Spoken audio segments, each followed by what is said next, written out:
विद्यार्थी मित्रांनो, तुम्हा सर्वांना माहीत आहे की 26 जानेवारी 1950 पासून आपल्या देशाचे संविधान जे आहे तर हे संविधान अंमलात आलेलं आहे. तर त्या संविधानाने जे काही आपल्याला म्हणजेच भारतीय नागरिकांना जे मूलभूत अधिकार दिलेले आहेत, तर हे मूलभूत अधिकार हे कोणकोणते आहेत तर ते आपण आता सविस्तरपणे बघणार आहोत. संविधानाच्या अनुच्छेद क्रमांक 12 ते 35 मध्ये मूलभूत अधिकाराच्या तरतुदी समाविष्ट केलेल्या आहेत. त्यांचा ठळक तपशील मी आपणास सांगत आहे. तर त्यामध्ये पहिला आहे बघा, कायद्याने सर्वांना समान वागणूक आणि समान संरक्षण दिले पाहिजे. नंबर 2, शासनाने कोणत्याही नागरिकाला धर्म, वंश, जात, लिंग किंवा जन्मस्थान या कारणावरून पक्षपात करू नये. म्हणजे शासन हे कोणत्याही प्रकारचा पक्षपात करणार नाही, असा हा मूलभूत अधिकार आहे. सर्व नागरिकांना सार्वजनिक उपहारगृहे आणि करमणुकीची साधने यांचा वापर करता येईल. नंबर 4, शासकीय नोकऱ्यांमध्ये सर्व नागरिकांना समान संधी असेल.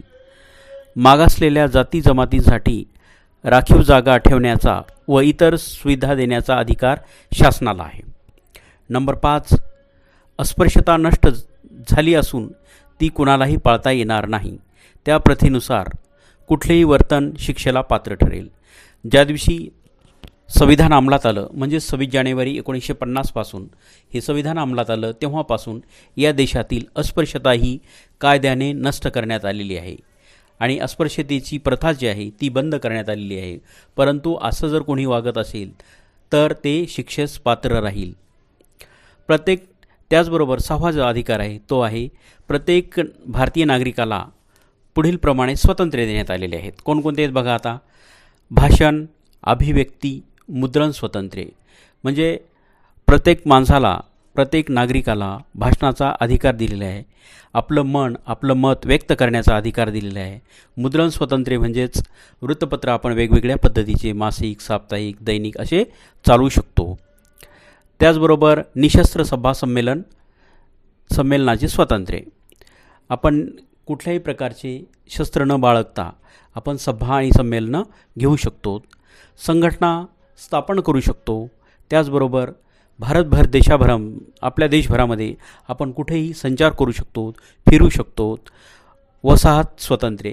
वसाहत म्हणजे आपण राहण्याचं ठिकाण जे आहे तर ते ठिकाण आपापल्या मनाप्रमाणे आपण तिथे राहू शकतो. फक्त जम्मू काश्मीरला घटनेच्या 370व्या कलमाप्रमाणे हे जे काही स्वातंत्र्य दिलेलं होतं तर तिथं त्या ठिकाणी आपण वसाहत करू शकत नव्हतो. परंतु आता हे रद्द झालेलं आहे.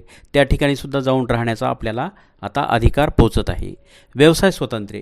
आपण कुठल्याही प्रकारचा व्यवसाय करू शकतो. आपण कोणालाही त्यात आडकाठी आणता येत नाही.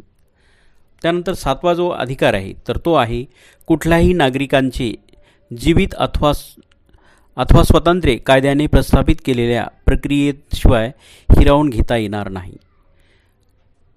त्यानंतर अटक झालेल्या नागरिकाला अटकेची कारणे सांगण्याचा.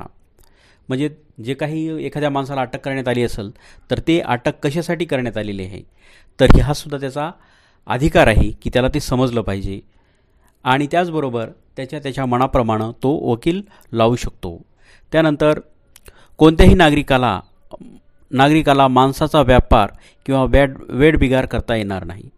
पूर्वीच्या काळामध्ये जी गुलामी होती तर त्या गुलामीच्या काळामध्ये काय व्हायचं, माणसाचा सुद्धा व्यापार होत असे आणि वेठबिगार म्हणजे त्याच्याकडून फुकटच काम करून घ्यायचं. तर हे सुद्धा आता करून घेता येणार नाही. त्यानंतरचा जो अधिकार आहे तो आहे 14 वर्षाखालील मुलांना घातक सेवेत गुंतवता येणार नाही. घातक सेवा म्हणजे कोणत्या, ड्रगिस्टसारख्या ठिकाणी किंवा खाणीमध्ये काम करण्यास या 14 वर्षाखालील जे काही मुलं मुली आहेत तर त्यांना तिथं ठेवता येणार नाही. 11वा आहे प्रत्येक नागरिकाला कोणत्याही धर्मावर श्रद्धा ठेवण्याचा, त्याप्रमाणे आचरण करण्याचा, त्याचा प्रचार आणि प्रसार करण्याचा अधिकार असेल. म्हणजे या देशातला जो नागरिक आहे तर तो कोणत्याही धर्मावर श्रद्धा ठेवू शकतो, कोणताही धर्म स्वीकारू शकतो आणि त्या धर्माचा प्रचारसुद्धा करू शकतो. नंबर 12, शासकीय अनुदानातून चालणाऱ्या शैक्षणिक संस्थांमध्ये धार्मिक शिक्षण देता येणार नाही. ज्या काही शैक्षणिक संस्था असतात तर त्या शैक्षणिक संस्थेमध्ये ज्या संस्थेला शासकीय अनुदान मिळतं त्या संस्थेमध्ये धार्मिक शिक्षण देता येणार नाही.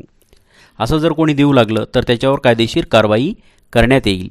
शासन मान्य शैक्षणिक संस्थेत धार्मिक शिक्षण दिले जात असेल तर त्यात सहभागी होण्याची सक्ती विद्यार्थ्यावर केली जाणार नाही. जर समजा कोणी देत असेल तर त्या धार्मिक शिक्षण जर देत असतील तर त्याच्यात सहभागी व्हायचं किंवा नाही तर ही सर्वस्वी त्या विद्यार्थ्यावर अवलंबून असेल. त्याला जर वाटलं तरच तो त्या धार्मिकचं अनुसरण करेल आणि त्याला जर वाटलं की आपल्यासाठी घातक आहे तर तो त्याप्रमाणे वागणार नाही. नंबर 14, कुठल्याही नागरिकाला धर्म, वंश, जात, भाषा इत्यादी कारणावरून कोणत्याही शैक्षणिक संस्थेत प्रवेश नाकारता येणार नाही. तर हा जो नागरिकाला जो अधिकार दिलेला आहे तर याला कुठल्याही प्रकारचा धर्म, वंश, जात किंवा भाषा याच्यावरून प्रवेश नाकारता येणार नाही. सर्व नागरिकांना आपली वेगळी भाषा, लिपी, संस्कृती इत्यादी जतन करण्याचा अधिकार आहे. सर्व धर्म आणि भाषा यांच्या आधारावर अल्पसंख्याकांना शैक्षणिक संस्था स्थापन करण्याचा आणि चालवण्याचा अधिकार आहे. जे काही अल्पसंख्याक आहेत तर अल्पसंख्याकांना त्यांच्या स्वतःच्या संस्था स्थापन करता येतील. संविधानाने प्रत्येक भारतीय नागरिकाला दिलेल्या मूलभूत अधिकाराची रूपरेषा अशा पद्धतीनं आहे त्याचा आशय आणि अंमलबजावणी परस्पर सापेक्ष आहे हे लक्षात ठेवले पाहिजे. उदाहरणार्थ, भाषण स्वातंत्र्य आहे म्हणून कुणालाही उपमर्दकारक बोलता येणार नाही. मुद्रण स्वातंत्र्य आहे म्हणून कुणालाही देशविघातक मजकूर छापता येणार नाही. व्यवसाय स्वातंत्र्य आहे म्हणून चोरटे किंवा प्राणघातक व्यवसाय करता येणार नाहीत. धर्मस्वातंत्र्य आहे म्हणून इतर धर्मांचा द्वेष करता येणार नाही.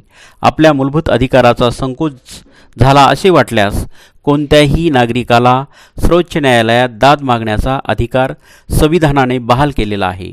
त्याचे रक्षण करण्याची जबाबदारी न्यायालयावर सोपवण्यात आली आहे. आवश्यकतेनुसार मूलभूत अधिकारामध्ये बदल करता येतो. अशा प्रकारची संविधानात दुरुस्ती करताना संविधानाची सारभूत अंगे अर्थातच सरनाम्याचा आशय नष्ट करता येणार नाही अशा पद्धतीनं बदल करू शकतात. मूलभूत अधिकाराच्या तरतुदी हा संविधानाचा आत्मा आहे असे उद्गार भारतीय संविधानाचे शिल्पकार डॉक्टर बाबासाहेब आंबेडकर यांनी काढले होते.